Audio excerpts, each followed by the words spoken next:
Senator Cory Booker is funded by AIPAC. Why would you celebrate him even though he's doing something pretty great? Because we've been criticizing the Democratic Party for not fighting. And guess what he's doing? Fighting. Will it make a legislative difference? I mean, technically, they're not doing anything right now. However, he's being a thorn on their side. I don't care whether their fighting is successful, I care that they show their teeth. See, the thing with Cory Booker is that he's not a Zio because he believes in it. He's a Zio because he's getting paid by AIPAC. But that's the thing. Replace AIPAC with anyone else, like tobacco, and if they have the money, they will align with their goals. Now, this is a problem in politician quality.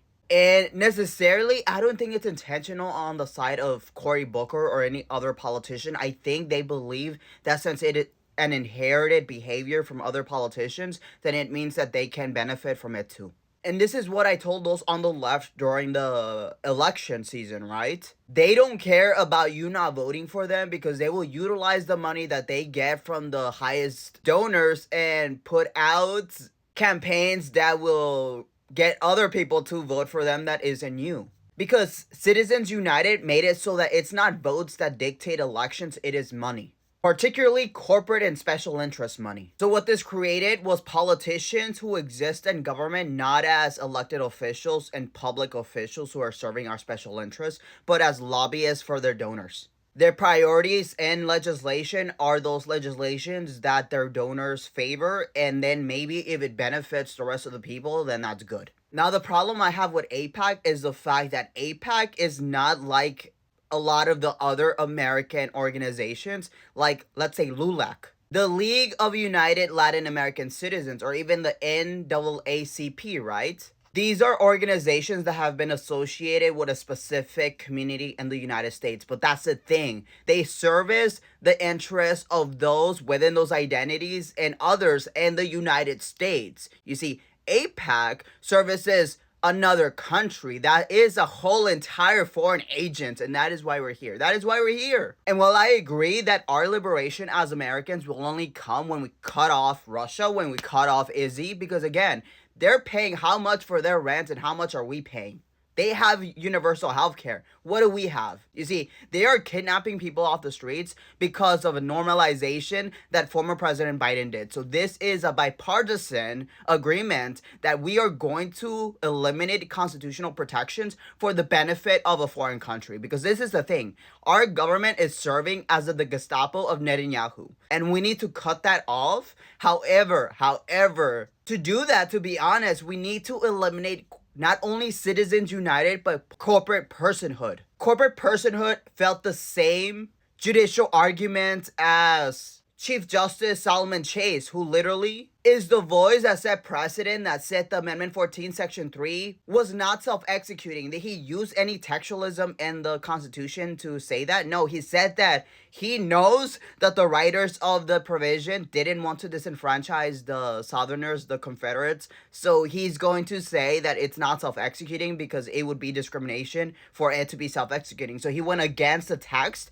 to say, hey, my opinion matters, so it's not self-executing. That's why our government refused to challenge it, right? Even though the Jack Smith report literally told us that, yes, there is significant evidence that he literally interfered in the 2021 certification so that he can change the 2020 election. Corporate personhood, it was Santa Clara County v. Pacific Railroad. The justices in the case didn't even hear any legal arguments that corporations were people because they all agreed. They were like, you don't need to give us any evidence because we all here in this courtroom believe that corporations are people. So it was a footnote. It's not even a legal precedent. It is a footnote that corporations are people, and they ran with it. And then 2010 Citizens United came along, and the judges were like, hey, you know, corporations are people. That's what they said. So we're going to continue that. And corporations' special interests can give whatever they want into campaigns. That is a vote. So AIPAC has a vote. And our reality in which Americans and people in the United States are getting kidnapped off the streets is because of Netanyahu. So we want to stop that. We have to stop our relationship with Netanyahu, because if Izzy doesn't exist tomorrow, it doesn't matter to me because I'm an American. I'm an American and I exist under the United States Constitution. Israelis live in Israel. They can take care of themselves. We take care of ourselves. But until we cut off the incentive of money, then he will continue to be in alignment with that funds him.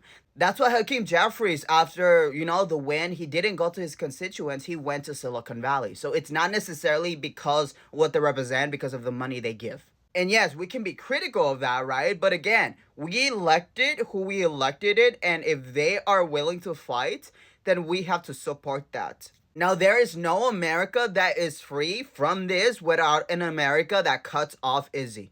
However, what we have to acknowledge is that this favoritism of Izzy is a historically inherited position. So it is something that has been America's diplomatic stance for a long time. It's literally why they were created. Why? Because of a geographic strategy that the United States would benefit from. So the change from our perspective and the narrative isn't going to come from the executive saying, hey, this is wrong. I mean, technically it could, but it's not, because you inherit a certain idea of what national security is. And that's, our national security in that area, not literally in our domestic, which you can tell the difference. We can very much protect Izzy, right? But we couldn't protect ourselves during 9/11. We couldn't protect ourselves during the insurrection. We couldn't protect ourselves during this auto coup because we have to weigh, right? But it's illegal to use that against our government, obviously. Yeah, I accept that. TikTok, don't hurt me. But in that case, is two-way just a hobby, or is it actually a natural right? Because it doesn't seem like it's a natural right, and our reality isn't even useful.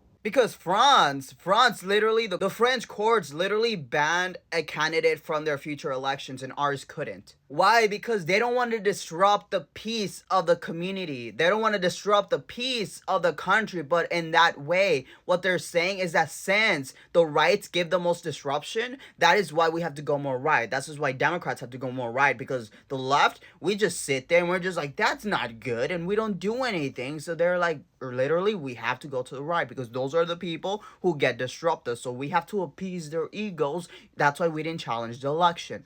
And that's what Democrat leaders would say. We disagreed with challenging the win because we wanted a peaceful transfer of power into authoritarianism. And while that's all tied together, of course, you can tell that I agree with a lot of what's being positioned.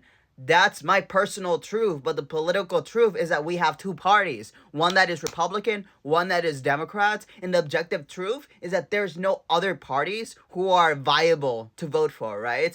The Green Party is, in my opinion, a utopian version of a leftist party.